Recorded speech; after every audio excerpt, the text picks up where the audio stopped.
Because I don't think Crawford's going to put him away, and I think Canelo's a much better mover than people give him credit for.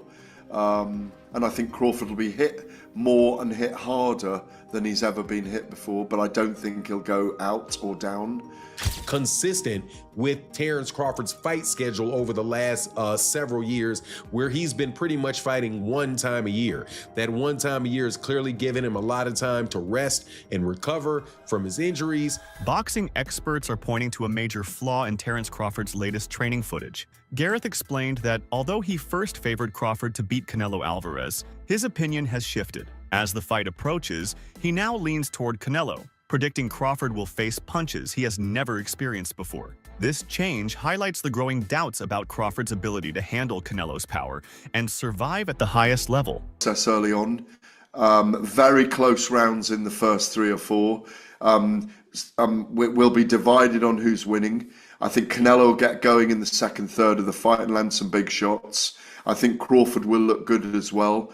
Rounds 6 to 9, we'll be looking at who's getting ascendancy in the fight. Crawford will have weathered the storm of the big Canelo punches, countered himself, still close rounds. I think Canelo will push away and, in my view, will win the fight. Because I don't think Crawford's going to put him away. And I think Canelo's a much better mover than people give him credit for. And I think Crawford will be hit more and hit harder than he's ever been hit before, but I don't think he'll go out or down. And if he does go down, he'll get up. I think it'll be a very, very close affair. And I think even if in those last 6 rounds, Crawford's got Canelo's number in terms of movement and timing, I still think if it's very close in rounds, I think it'll either be a draw or a narrow points decision for Saul Canelo Alvarez that everybody feels is very controversial, and then they'll do it again. That's how I see it playing. That's the plot, if you like, with the subplots in the drama of one of the biggest fights we've seen in Vegas since. Gennady Golovkin's trainer has given a sharp prediction that Terence Crawford may not be able to maintain his stamina at the higher weight class. He believes that Crawford could begin to struggle as early as the 4th round. The main reason for this is the sudden change in body size and the added muscle mass, which might slow him down. Since Crawford has never fought at this particular weight before, the trainer argues that the adjustments required are immense. Carrying more weight than usual can make even the most skilled fighter feel heavy, drain energy quickly, and lead to early frustration. If Crawford fails to control his pacing under these conditions, he could burn himself out before reaching the middle rounds. Triple G's former trainer said that Crawford's gonna be quick in the first 4 rounds, but once Canelo figures him out and actually starts hitting Terence Crawford, in which Sanchez described as, quote, like a huge truck hitting him, it'll be game over for Terence Crawford. He explained that Crawford may not have the legs for someone like Canelo in the 168-pound division. Sanchez also added that if Canelo was eventually going to be Crawford's endgame, then Crawford should have jumped weight divisions a while back. Now, Crawford could have technically done that after the Spence fight. However, his once-a-year fight schedule prevented that from happening. Reports are circulating that Terence Crawford may have picked up a shoulder problem in the middle of his preparations for the Canelo Alvarez fight. While no official confirmation has been given, the possibility alone has caused concern among analysts and fans. This development is especially troubling because Crawford's career has usually been paced carefully, with only 1 or 2 fights per year. That rhythm allowed him to rest, recover, and enter the ring at full strength. The quick turnaround this time has not afforded him that luxury, meaning that any lingering discomfort could linger into fight night. A shoulder injury is not something that can be overlooked in boxing. Nearly every aspect of a fighter's craft, from throwing fast, accurate punches to blocking shots and controlling distance, relies on shoulder health. Even a slight strain could reduce Crawford's punching speed from his power shots, making it harder to gain respect from Canelo. Beyond the physical impact, such an injury could also weigh on him mentally, making him hesitant to fully commit during exchanges. Against a seasoned, heavy-handed opponent like Canelo Alvarez, any hesitation could prove costly. If the injury is real, Crawford faces an uphill battle. Entering the ring with anything less than full health against a fighter of Canelo's caliber leaves very little room for error. What was already seen as a risky challenge could become even more dangerous if Crawford cannot rely completely on his shoulders for speed, power, and defensive reflexes. Solitary training camp and in every single solitary fight, a guy that is as old as Terence Crawford, 37, 38 years old, is going to have some type of injuries. They're going to have some type of old nagging type of stuff, especially a guy that works as ridiculously hard as Terence Crawford does. That was just a matter of time before wear and tear is going to start going and things are going to start popping off and going wrong, right? Also, you can tell that the reason that this is kind of consistent with Terence Crawford's fight schedule over the last several years, where he's been pretty much fighting one time a year. That one time a year is clearly giving him a lot of time to rest and recover from his injuries and gives his body time to heal up. And as a result, he's ready to go during fight time. So I wouldn't put too much on this. I would say though that if you're a gambling person, man, you should probably want to keep your money in your pocket for this particular fight, man, because this thing can absolutely positively go either way with between the two of these guys. Canelo Alvarez is an exceptional fighter, much bigger than Terence Crawford is, or been fighting at a much bigger weight class than Terence Crawford's been fighting at, and much more experienced at that level at 168 pounds. But Terence Crawford is just such a superb fighter and such an intelligent fighter in there that you can know that he's going to be coming there to fight, and he's got a significant chance to win that fight.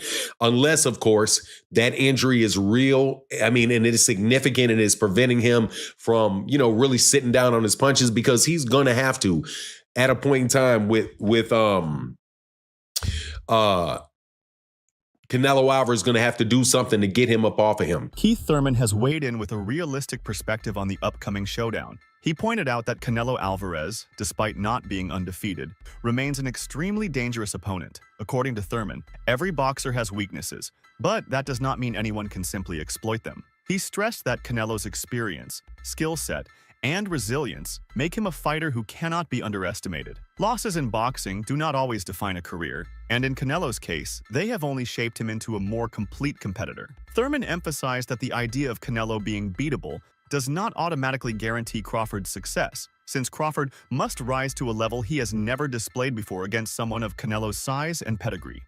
An unbeatable fighter. That's fine.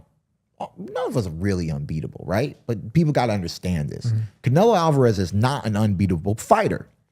The question is, whoever he's fighting, we don't question what Canelo's going to do, right? We question what his opponents are going to do, right? It's not even really about Canelo. Canelo's going to show up as Canelo Alvarez, right? Ginger boy. So the question is, are you going to beat him? And are you going to beat him today? Like when fight night happens, is it you and is it now? You ready to beat him now? He's not unbeatable. Maybe you could beat him, but are you going to do it? And are you going to do it now? You feel me? Because I thought Danny Jacobs was going to have a way better performance. Danny actually performed well against Canelo, but he didn't take any chances. He was doing just enough to not get beaten. And Canelo was feeling himself. Canelo had preparation. He had that head movement, losing to Floyd, this and that. He fought some flat-footed fighters. He got used to getting his head here and there and ducking down and then pulling out and spinning out and little tactics. I've never seen somebody make Danny Jacobs miss so many punches. It was highly impressive. I did not expect that, because of the amateur pedigree growing up with Danny Jacobs. I know exactly what kind of New York fighter he is.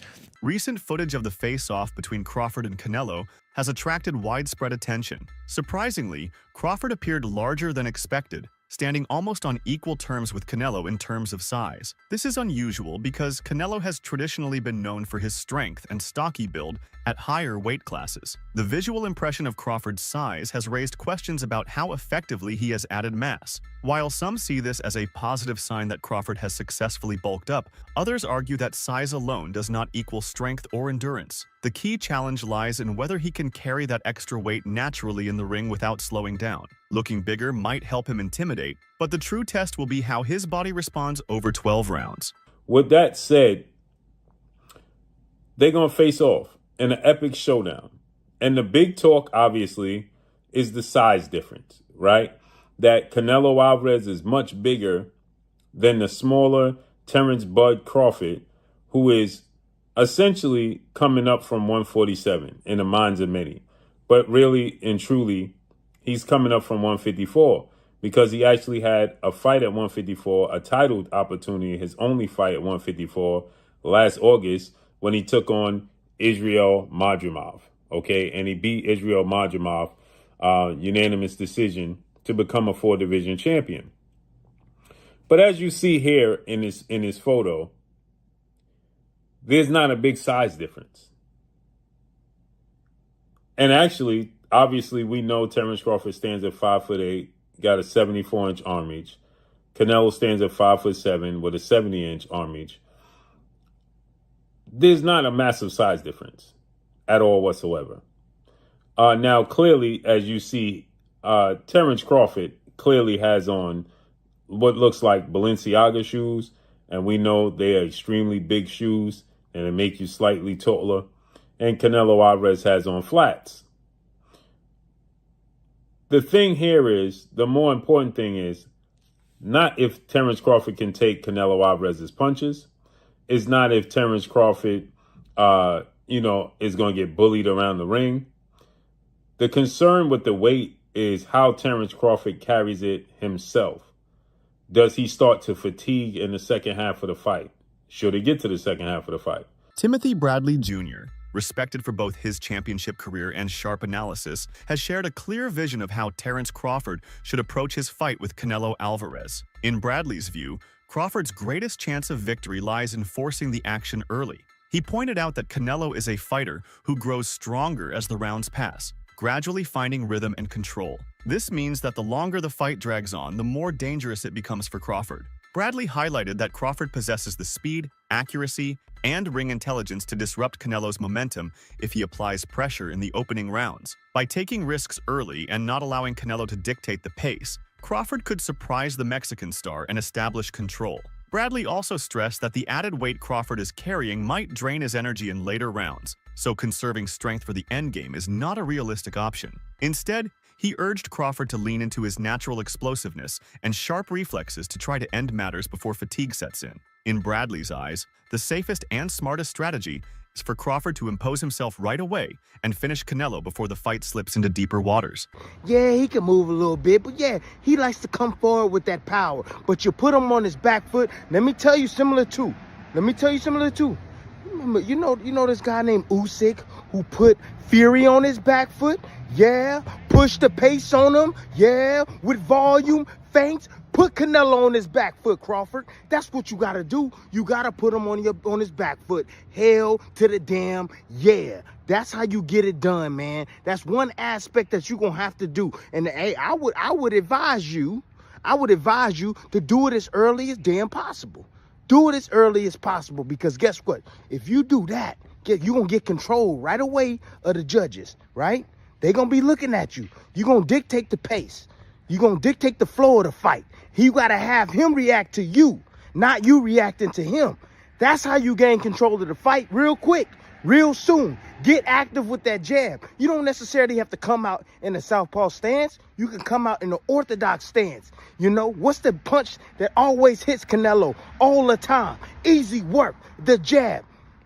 Triple G was able to land his jab over and over. Floyd Mayweather was able to land his jab over and over. Bivol was able to land his jab over and over. You control him, you push him back, you walk forward. Anytime Canelo give you an inch, Going back, you take that inch going forward. That's how you gonna get this done. You gonna have to be brave, my man, Crawford. You gonna have to be brave. You gonna have to be on your P's and Q's when you walking forward as well, because he will snap back. He will snap back with them left hooks, right hands to the body, or looping right hands over the top, or even straight right hands. Sometimes he might even come with a two-piece combination. But you got to put him on his back foot as often as possible, man. With your how cerebral you are, with your feints, with your movement, snapping that jab. Terence Crawford's sparring partner, Al Stanton, has offered an insider's perspective that contrasts with some of the concerns being raised. Stanton noted that Crawford's strength during training has been more than impressive. He described Crawford as powerful, sharp, and capable of holding his ground against physically larger fighters. According to him, Crawford does not seem to be having trouble adapting to the new weight and has adjusted smoothly to the demands of heavier opponents. Hearing this from someone who has shared rounds with Crawford encourages fans who fear he might struggle. Stanton's remarks suggest that Crawford's natural athleticism and work ethic are helping him absorb the challenge without losing his core identity as a fighter. He's very good at kind of holding fighters, putting his weight on them. You're a big boy for 168, Al, so how did he manage and cope with that when you kind of picture Canelo doing that to him? Nah, he's strong. That man is strong. He's strong. So I don't think he'll have a problem, you know what I'm saying, with that. What do you think, from your takeaways from that sparring, is the key for Terence to defeat Canelo Alvarez? Just use his skills. I think he has the better skills, and I'd say just box him, you know what I mean? Just box him the whole night. Given your experiences with him, and as you mentioned, you know, he's strong in those sparring sessions, do you have no doubts then that when he's in there at 168, he'll feel fully fledged and capable of performing for those 12 rounds? Yeah. For 37 years old, like, he's training like he's like 25. Like, I don't think there'll be no problem at all with the fight. What do you think he has to be mindful of that Canelo can produce? What do you think he has to be wary of in that fight? Power. That's it. Just power. Former welterweight champion Shawn Porter has also shared his assessment, focusing on how Crawford has managed his weight increase. Porter explained that Crawford has not rushed into bulking up, but has instead added pounds gradually and strategically. He mentioned that Crawford first gained around 10 pounds, then added another 10, ensuring that his body had time to adjust at each stage. This deliberate approach, according to Porter, is the right way to handle weight transitions because it avoids putting unnecessary stress on the body. Porter observed that Crawford is carrying the weight evenly, meaning his speed and mobility have not been sacrificed. For a fighter whose style relies on sharpness and agility, this kind of balance is essential for competing against someone as seasoned as Canelo. The thing a fighter can do when he's trying to gain 10 pounds to fight at another weight class is hit the weights, up your protein and things of that nature. I saw the man eat. The man is eating brilliantly. You know, he's doing it all right. And that's what I meant when I said, you know, when he decided to take on this challenge and Canelo Alvarez, it takes a good 2 years to successfully put on 10 pounds, along with successfully putting on 10 pounds to get your body to acclimate to that weight, right? So when people talk about him being out of the ring for 13 months, they really have to also accept they have to understand that he's been working and training for everything that he needs to do on fight night against Canelo Alvarez. So you saw him in camp as he was building and putting that weight on, and you said that you think he's doing it right. From what you saw then from training, do you think he's carrying the weight well then? Oh yeah, absolutely. Absolutely. I saw it in his legs. I could see it in his arms and his shoulders. And it's distributed evenly. You'll get a lot of guys who are bottom heavy. You know, they don't have much on the top half. So once you get to the inside, they don't have a lot that they can do with you from this standpoint. I know a lot of people are concerned with Canelo Alvarez. Should he get in close? What's the strength situation going to be like? Well, Crawford's put on the right muscle mass in the chest area, in the ab region, and in the arms and things of that nature. I think he's going to be able